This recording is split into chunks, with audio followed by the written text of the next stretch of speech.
तो आज हम बात करेंगे द्विपद प्रमेय प्रसार की। द्विपद प्रमेय प्रसार से तात्पर्य है कि किन्हीं भी दिए गए दो पदों को n घातों तक, दो पदों के योग या अंतर को n घातों तक प्रसारित करना द्विपद प्रमेय प्रसार कहलाता है। और प्रसार करने के लिए प्रयोग में लाए जाने वाला प्रमेय द्विपद प्रमेय कहलाता है। तो आइए हम बात करते हैं द्विपद प्रमेय की। बच्चों, आप छोटी कक्षाओं से ही इन सर्वसम्मिकाओं के बारे में परिचित हैं, इनसे आप परिचित हैं। अगर a प्लस बी पावर हम 0 लेते हैं तो 1, क्योंकि किसी भी आधार की घात 0 होने पर वैल्यू 1 होता है। और a प्लस बी पावर 1 है तो a प्लस बी का whole square a square plus 2ab plus B square. a plus B का होल क्यूब है तो a cube plus 3a square plus 3ab square plus B cube. अब a plus B power 4 अगर है तो इसे हम a प्लस बी का होल क्यूब लिख सकते हैं। इसे चाहे हम तो मान लीजिए ये a प्लस बी है, a प्लस बी के होल क्यूब का प्रसार रख देंगे, a cube plus 3a square b plus 3ab square plus B cube. अब इसको हम सॉल्व करके लेके आएंगे तो finally a plus B power 4 हमें a power 4 a cube b plus 6a square b square plus 4a square b square plus b power 4 हमें मिल रहा है। अब हमें इसे जनरलाइज करना है n घात के लिए, तो यहां हमें कुछ चीजें देखनी है। क्या देखनी है? सबसे पहले अब हमें कहने का मतलब ये कि a plus B power n घात हो तो इसे हम क्या लिख सकते हैं, कैसे इसका प्रसार करेंगे, इसका जनरल टर्म लेके आना है। तो उसके लिए हमें इसके पैटर्न को समझना होगा। आइए ऊपर से हम देख रहे हैं, आप देख रहे हैं जब घात 0 है तो एक पद आता है, जब घात 1 है तो 2 पद आता है, जब घात 2 है तो 3 पद आते हैं, जब घात 3 है तो प्रसार में 4 पद है, और जब घात 4 है तो प्रसार में 5 पद है। यानी पहला चीज हमने ये देखा कि अगर प्रसार की घात n है तो उससे एक घात से एक अधिक यानी n प्लस 1 पद आते हैं, यानी घात से एक अधिक पद प्रसार में आना निश्चित है। ये पहला चीज इस पैटर्न में हमें दिख रहा है। उसके बाद अगर आप इनके गुणांकों की बात करेंगे तो ये देखेंगे कि उनके क्रमागत संचय के रूप में इन्हें हम लिख सकते हैं। दी गई घात से क्रमागत संचय, अगर घात n है 2 है तो हम 2c0 2c1 और 2c2 लिख सकते हैं। तीसरे घात के प्रसार में 3c0 3c1 3c2 3c3 लिख सकते हैं।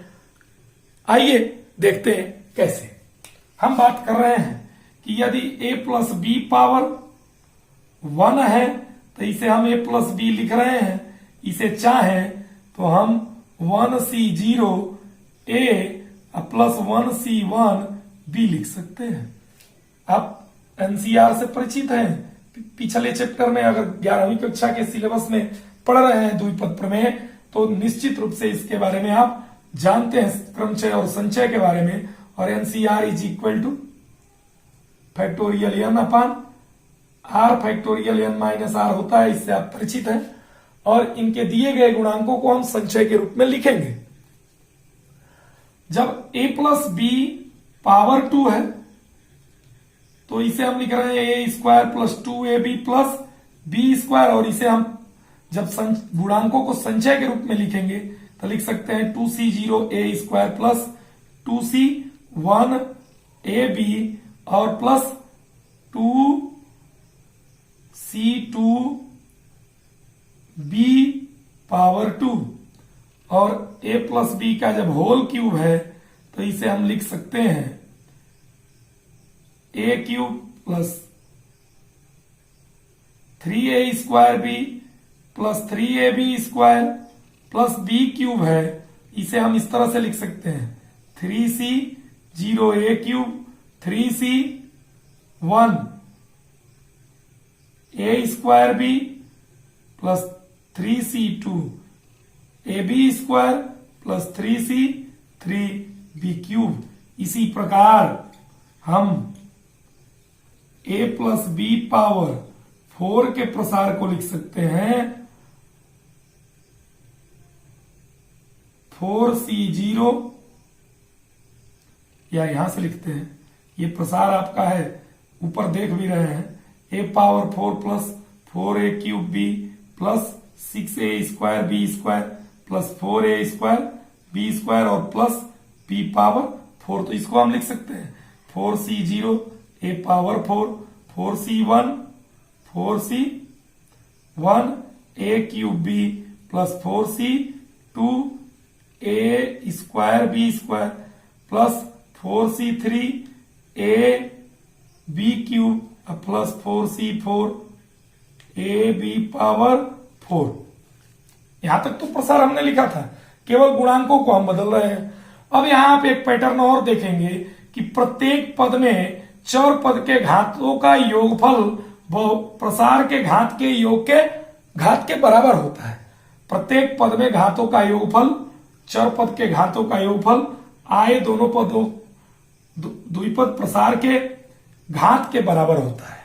तो और हर बार शुरू में पहले पद का घात प्रसार के घात के बराबर होता है, इसका एक एक घात अगले पदों में घटता है और उसके आगे के पदों में एक एक बढ़ता चला जाता है। उसी पैटर्न पर हम अभी यन घात के प्रसार को लिखने की कोशिश करेंगे।